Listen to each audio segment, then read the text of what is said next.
Lorraine Breton, spécialiste de la fuite et de l'évasion. Experte en collecte de renseignements. Arrêtons les conneries, voulez-vous? Et en combat rapproché. Bien, bonjour mes amis, nous sommes jeudi 25 mai 2023. Donc, bienvenue à vous tous. Je voulais signaler que cette vidéo sera diffusée sur 3 plateformes, odyssey.com, YouTube, sur la chaîne thématique, puisque l'autre chaîne généraliste est bloquée, et également sur Facebook. Voilà, donc il s'agit d'un film que j'ai vu, ou plutôt revu, il y a pas longtemps, c'était avant-hier, je crois. Avant-hier, oui. Ça s'appelle Atomic Blonde. Donc, c'est un excellent film d'action. C'est un film de 2017. La durée, c'est 1h54. C'est pour les plus de 16 ans. C'est avec Charlize Theron, James McAvoy et Eddie Marsan. Le genre, c'est espionnage-action. Et maintenant, voici l'histoire. L'agent Lorraine Breton est une des meilleures espionnes du service de renseignement de Sa Majesté, à la fois sensuelle et sauvage, prête à déployer toutes ses compétences pour rester en vie durant sa mission impossible. Envoyée seule à Berlin dans le but de livrer un dossier de la plus haute importance dans cette ville au climat instable, elle s'associe avec David Percival, le chef de station locale, et commence alors un jeu d'espion des plus meurtriers. Bon, ça c'est le speech donc le scénario de ce film. Pas tout à fait exact.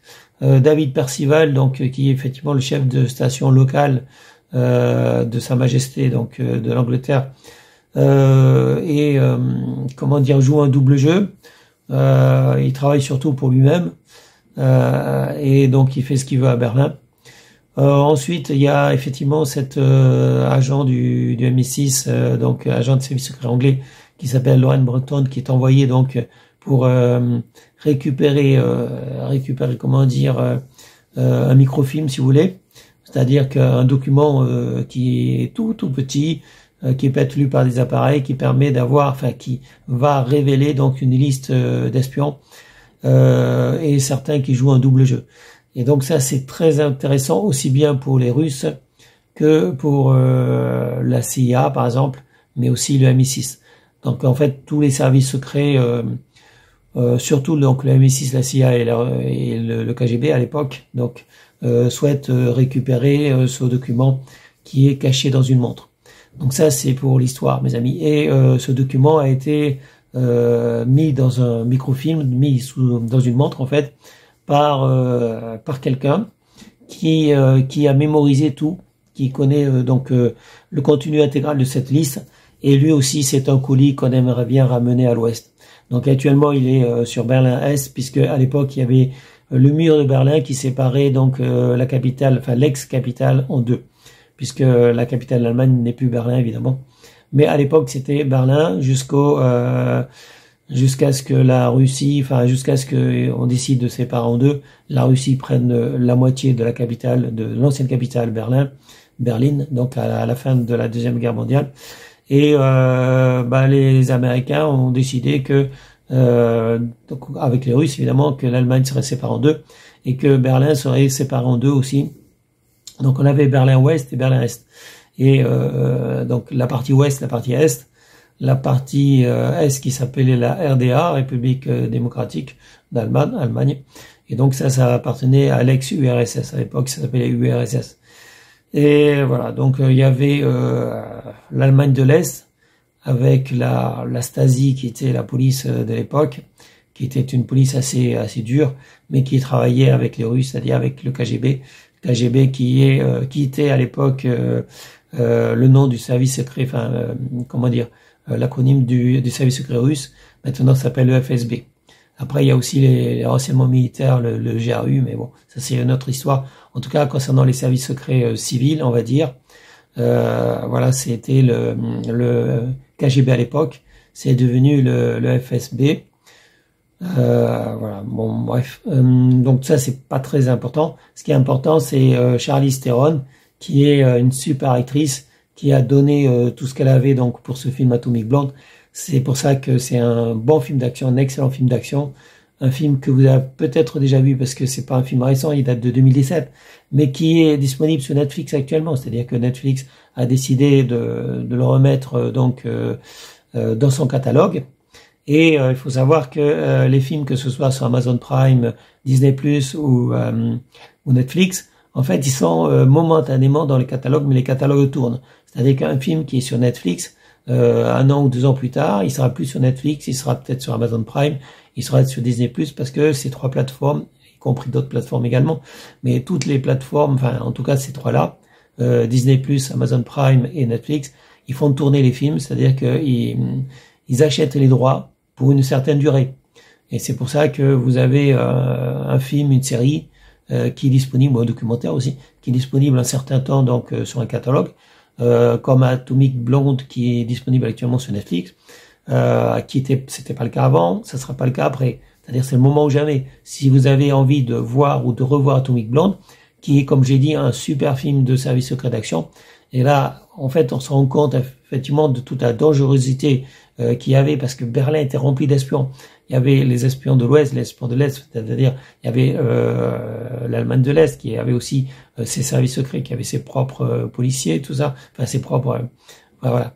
Et puis il y avait le KGB qui était évidemment très très présent aussi bien à Berlin-Est qu'à Berlin-Ouest, puisqu'il travaillait donc avec la République démocratique allemande, la RDA, qui est donc l'Allemagne de l'Est. Et il y avait effectivement donc la CIA qui était là, le MI6, les services secrets français à l'époque s'appelait le SDEC, voilà, donc service secret français.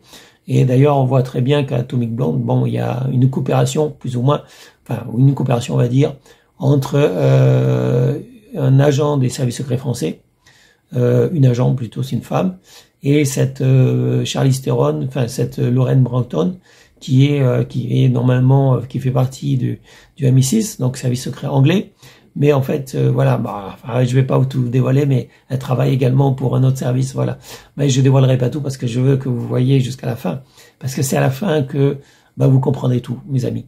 Mais c'est les espions, en fait, c'est un peu un jeu de dupes, c'est-à-dire que tout le monde trompe tout le monde. Ils sont censés être fidèles. Donc, quand vous adhérez à un service secret, que ce soit les services secrets civils belges ou les services secrets français, voilà, donc vous devez jurer fidélité. Déjà, il faut être dans la nationalité du pays normalement. En tout cas, voilà, pour la Belgique, c'est comme ça. Il faut être belge déjà pour postuler, avoir un bon CV, avoir des diplômes d'université. Et à ce moment-là, vous pouvez faire une demande pour adhérer, par exemple, au service secret civil belge.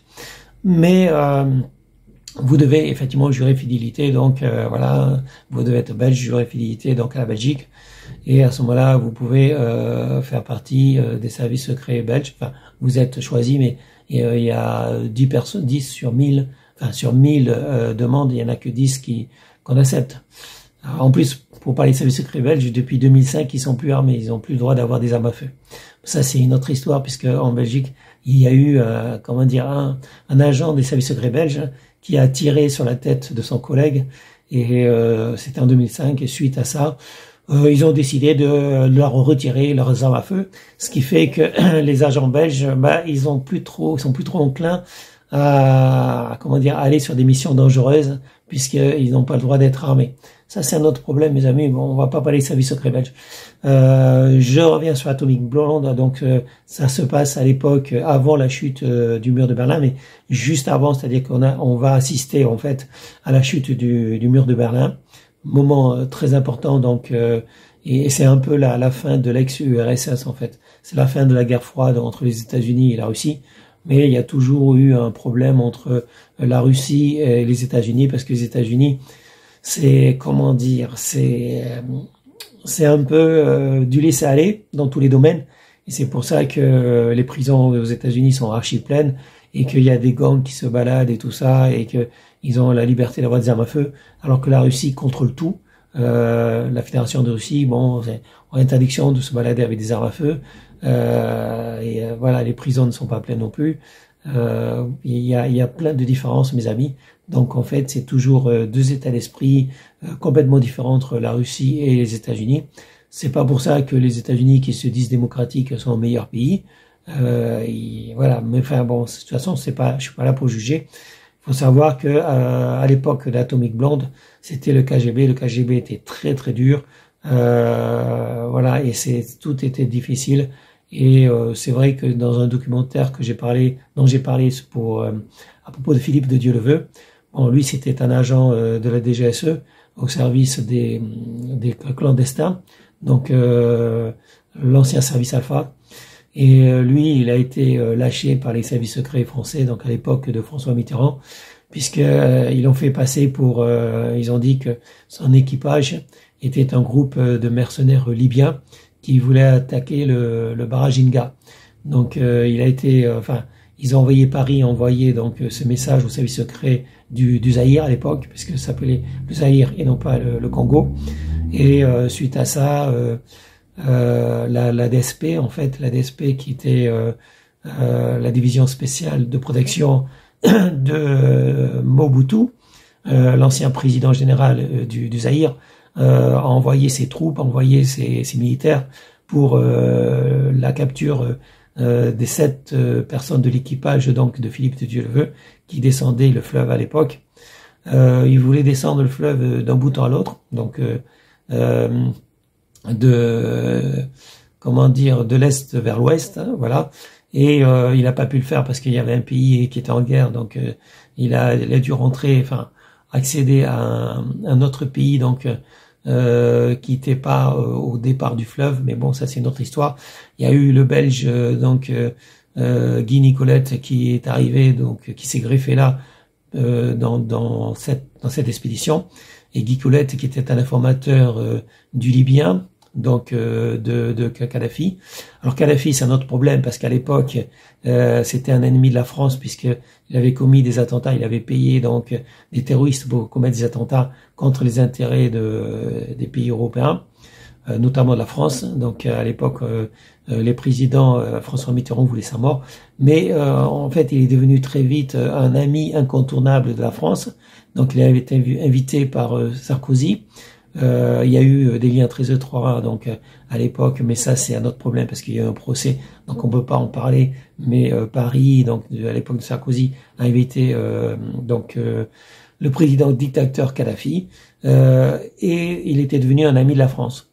Donc l'ancien terroriste, l'ancien dirigeant dictateur de la Libye est devenu donc un ami de la France, et il est redevenu un ennemi de la France. Donc c'est tout un problème. L'Afrique est un grand problème pour la France, puisque la France a voulu jouer, mais ça date pas que de François Mitterrand. C'était bien avant François Mitterrand que déjà les présidents français voulaient avoir un rôle dans ces pays d'Afrique, mais il y avait aussi les Américains à l'époque.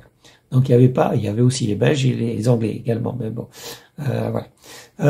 Tout ça pour dire que effectivement c'est compliqué. L'Afrique, le continent africain a attiré les convoitises des Européens, mais aussi des Américains et aussi des Russes, hein, évidemment. Faut pas nier que les Russes ont pris part dans ces affrontements en privilégiant un dictateur plutôt qu'un autre. Donc un dictateur peut être intéressant à partir du moment où il vous aide, il aide le pays, il permet de récupérer des richesses, donc des minerais, etc., de l'or, des pierres précieuses, des diamants, des minerais, quoi, des richesses. Donc on va pas dire que les Européens, les Américains ou les Russes ont pillé l'Afrique. C'était toujours en accord avec les présidents. Et quand un président, il n'était pas d'accord, on le chassait. On payait des mercenaires, on envoyait des mercenaires.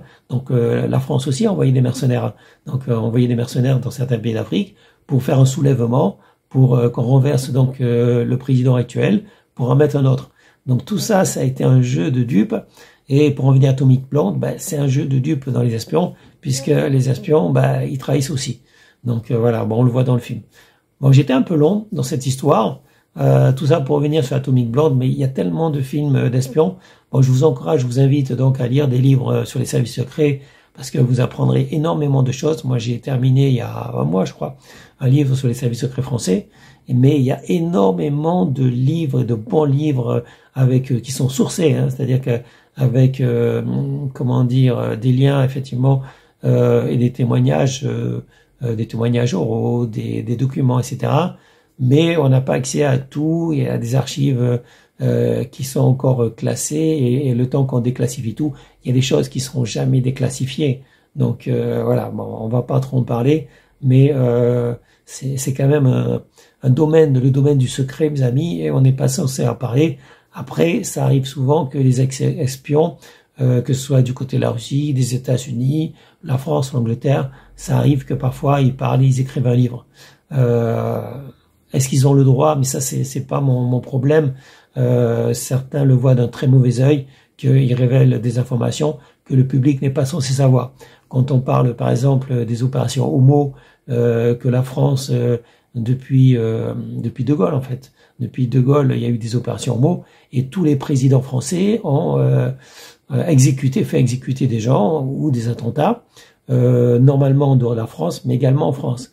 C'est-à-dire qu'il y a eu des cibles, et on a essayé de déguiser ça comme des accidents, comme des suicides, comme des attentats, mais c'était des opérations Homo qui ont été décidées au plus haut de l'État. Au plus haut de l'État, ça veut dire le président, évidemment. Et c'était de l'époque de Gaulle déjà. Après, je sais pas, parce que moi, je n'ai regardé que à partir de Gaulle, et tous les présidents, effectivement, ont, donné leur aval pour des opérations Homo, en donnant des fois des ordres très clairs, éliminer un tel, etc., par tous les moyens, où certains étaient plus ou moins frileux, bon, ça dépend. De toute façon, il y a un très bon bouquin là-dessus, que j'ai lu, mais il y a d'autres bouquins également sur les services secrets. Si ça vous intéresse, mes amis, moi, j'étais très intéressé à une époque par les services secrets. Voilà, mais on pourra venir à Atomic Blonde, c'est un truc des services secrets, mais il y a aussi l'action. Donc même si vous vous intéressez pas aux services secrets, je vous invite à regarder Atomic Blonde, mes amis. Excellent film d'action avec la très jolie Charlize Theron, évidemment. Voilà, ça sera tout pour cette vidéo. Je vous souhaite à tous une bonne journée, restez en sécurité, portez-vous bien, et je vous dis à bientôt pour une prochaine vidéo. Salut mes amis, ciao ciao, bye bye. Trouvez qui traque nos agents, ou des hommes et des femmes courageux vont mourir. David Percival est votre contact. Je vais t'aider pour tes bagages. Bienvenue à Berlin. Je rêve.